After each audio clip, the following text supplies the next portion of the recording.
जादुई घड़ा। रामनगर नामक एक गांव में एक माँ और एक बेटा रहा करता था। माँ को बेटे के अलावा और कोई नहीं था और बेटे को भी माँ के अलावा और कोई नहीं था। वो गंवार था, इसीलिए कूली का काम करता था और माँ घर घर जाकर बर्तन धोती थी। जो भी आमदनी उनको मिलती उसी से उनका गुजारा होता था।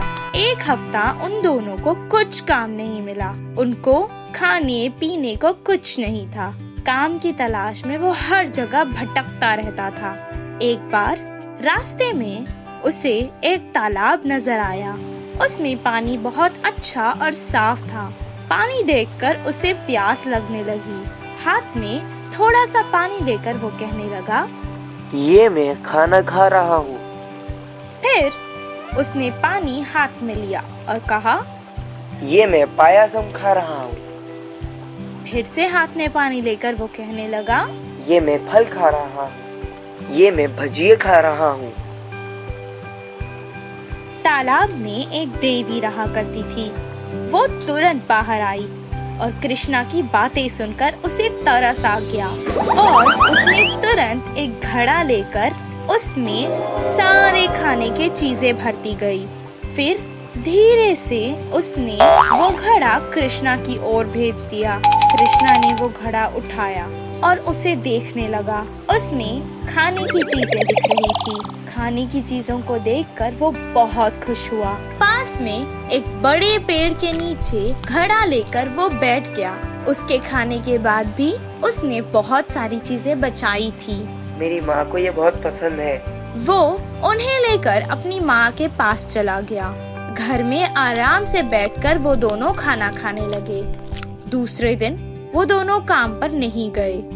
उसकी माँ ने उसे पास बुलाकर कहा, बेटा कृष्णा, इधर आओ। आज से मैं भी काम पर नहीं जाऊंगी और तुम भी मत जाओ। नदी के किनारे जाना और वो घड़ा लेकर आना, जादुई घड़ा, जिसमें उस जादुई घड़े से हमारा गुजारा हो रहा है। कृष्णा को माँ की सलाह सही लगी। अब वो दोबारा तालाब के पास चला गया। काम की तलाश छोड़कर वो तालाब की ओर जाना शुरू कर दिया।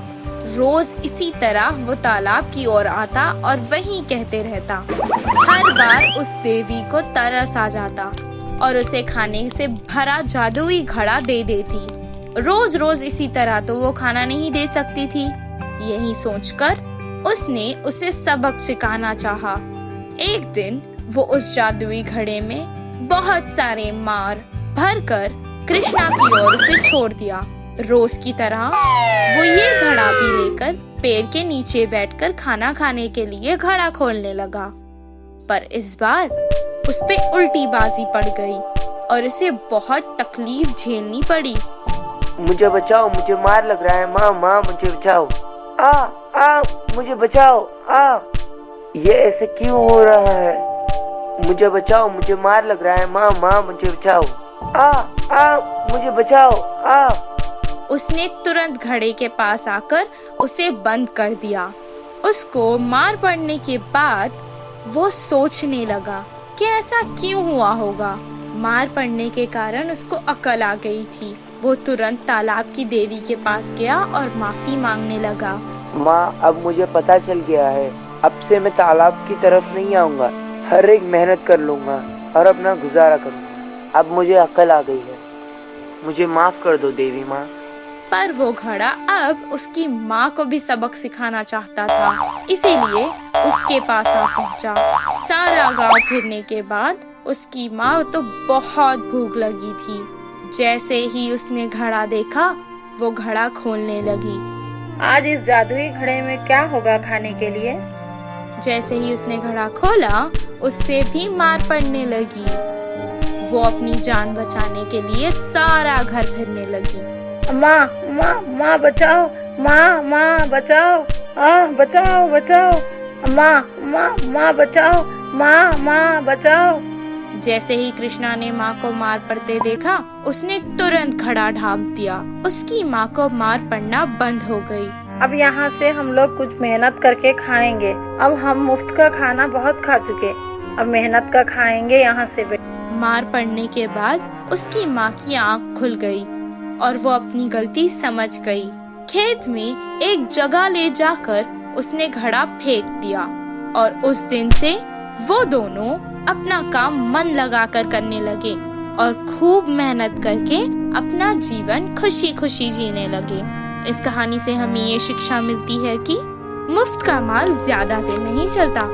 हमें अपनी होशियारी से और अपनी ताकत से ही खाना खाना पड़ेगा। बाज और बिल्ली की कहानी। एक जंगल में एक बड़ा सा बरगद का पेड़ था। उस पेड़ के छाल में एक बूढ़ा बाज रहता था। वह बाज अंधा था, इसके कारण वह कहीं बाहर नहीं जा पाता। उस पेड़ पे बहुत सारे पंछी भी घोंसला बनाकर अपने बच्चों के साथ रहते थे। वह पंछियां पूरा दिन भोजन ढूंढने में लग जाते। यह बूढ़ा बाज पंछियों के बाहर जाने पर उनकी बच्चों को अच्छे अच्छे कहानियां बोलते हुए ध्यान रखता। शाम को घर लौटने वाले पंछी उनके लाए हुए भोजन में थोड़ा सा बाज को भी देते। ऐसे समय बीतता गया। एक दिन वहाँ से गुजरता हुआ एक बिल्ली पेड़ पे खेल रहे पंछियों के बच्चों को देखा। आहा, बच्चे बहुत नरम हैं। इनका मांस तो बहुत ही अच्छा होगा। इतने स्वादिष्ट खाने को मैं अपने सामने रखकर पूरा जंगल घूमता रहा। सोचकर उन्हें खाने उस पेड़ पर चढ़ गया। उस बिल्ली को देख सारे पंछियों के बच्चे डर के चिल्लाने लगे।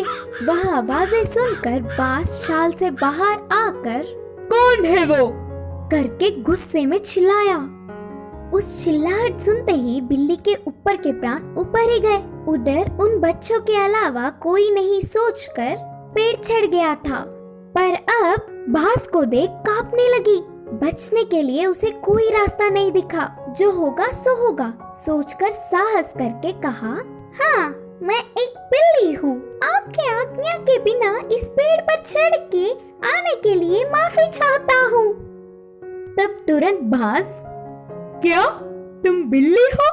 पहले इस पेड़ से उतरकर चले जाओ, नहीं तो तुम्हारे प्राण ले लूंगा, बोलकर चेतावनी दी। हाँ, पर अब गुस्सा ना हो। मेरा जन्म बिल्ली जात का होने पर भी उस जात के लक्षण नहीं आए। मैं मांस नहीं खाता, ऊपर से ब्राह्मण हूँ। इस जंगल के पंछी जानवर तुम सब बहुत ही अच्छे हैं करके तुम्हारे लिए अच्छा ही सुनकर तुमसे दोस्ती करने के लिए आया हूँ। बिल्ली ने बहुत ही होशियारी से कहा। बिल्ली के बातें सुनकर बाज बहुत खुश हुआ। इससे बिल्ली बाज की और तारीफ करने लगी। उस दिन से दोनों अच्छे दोस्त भी बन गए। तब से हर दिन वह बिल्ली पंछियों के ना होने के समय पर बाज के पास आकर 1 घंटा बातें करके चली जाती। बिल्ली के मीठे मीठे बातों से पंछियों के बच्चे उससे अच्छे से मिल गए।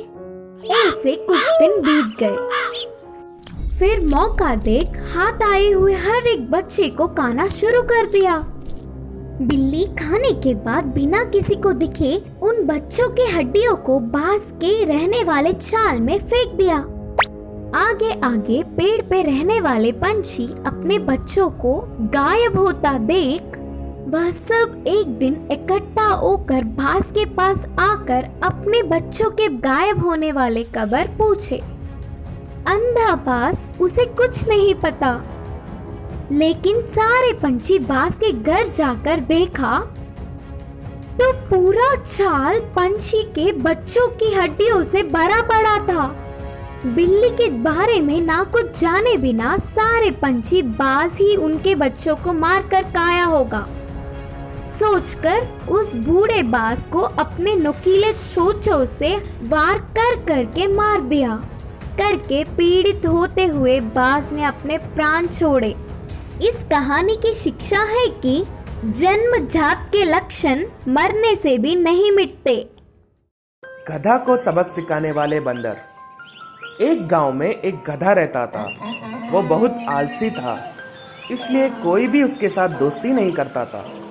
वो कुछ भी काम धंधा नहीं करते हुए ऐसे ही जंगल में घूमता था। ऐसे आलसी गधा को देखते हुए एक दिन एक कौवा ने तुम इतने बड़े हो और इतने काते हो, लेकिन तुझको थोड़ी सी भी बुद्धि नहीं है। ऐसे उसको छेड़ता था। ये बात सुनते ही गधा को बहुत गुस्सा आया और अपने बुद्धि बढ़ाना है बोलकर ठान लिया। एक दिन गधा ऐसे ही घूम रहा था और रास्ते में उसको सांड दिखा। उसको, हो सांड भाई, मुझे अपनी बुद्धि बढ़ाना है, कुछ रास्ता दिखाओ ना। गाड़ियां बांधना, खेती करना और सामान उठाना, मेरे को इतने सारे काम हैं, इसलिए मुझे अकेला छोड़ दो यार। ऐसे कहकर सांड अपने काम के लिए चला गया। कुछ देर बाद हाथी उस रास्ते पर आया और उसको गधे ने, हे गजराज, मुझे अपना बुद्धि बढ़ाना है, कुछ रास्ता दिखा दे। मैं तो हाथियों के लिए राजा हूँ, मेरे परिवार को पीने के लिए पानी भी नहीं है, इसलिए उन सब के लिए एक नदी ढूंढने जा रहा हूँ। तुमको रास्ता दिखाने के समय मेरे पास नहीं है, मैं जा रहा हूँ। ऐसे बोलकर वहां से जल्दी चला गया। थोड़ी देर बाद वहां एक चींटियां आया। ओ चींटी बहन, मुझे बुद्धि का मतलब समझाओ ना यार। ऐसे उस गधे ने पूछा। बुरा मत मानो गधा भैया, अगर बारिश का मौसम आ गया तो मुझे खाने के लिए कुछ भी नहीं रहेगा, इसलिए मैं इतनी तेजी से दौड़ रही हूँ। अगर वक्त होता तो आपको बता देता। ऐसे कहकर चला गया। ऐसे रास्ते में बहुत सारे जानवर उसको मिले, लेकिन किसी भी जानवर उस प्रश्न का जवाब नहीं दिया। इन सब से गधा थक गया और एक पेड़ के नीचे आया। वहाँ एक छोटा सा बंदर ने ऐसा कहा, बुद्धि को जानने के लिए ऐसा बिना काम धंधा घूमने की आवश्यकता नहीं है। हर एक बुद्धिमान अपने काम में लगे हुए रहते हैं, तुम भी अपने काम में लगे रहो। ऐसे कहते ही गधे को सच में बुद्धि आ गया। उस दिन से अपने मालिक का सामान उठाते हुए अपने काम बिना किसी से बात करते हुए बुद्धि से करता था। इस कहानी का नीति ये है कि हर एक व्यक्ति को अपना काम करना चाहिए, तभी वो बुद्धिमान कहलाता है।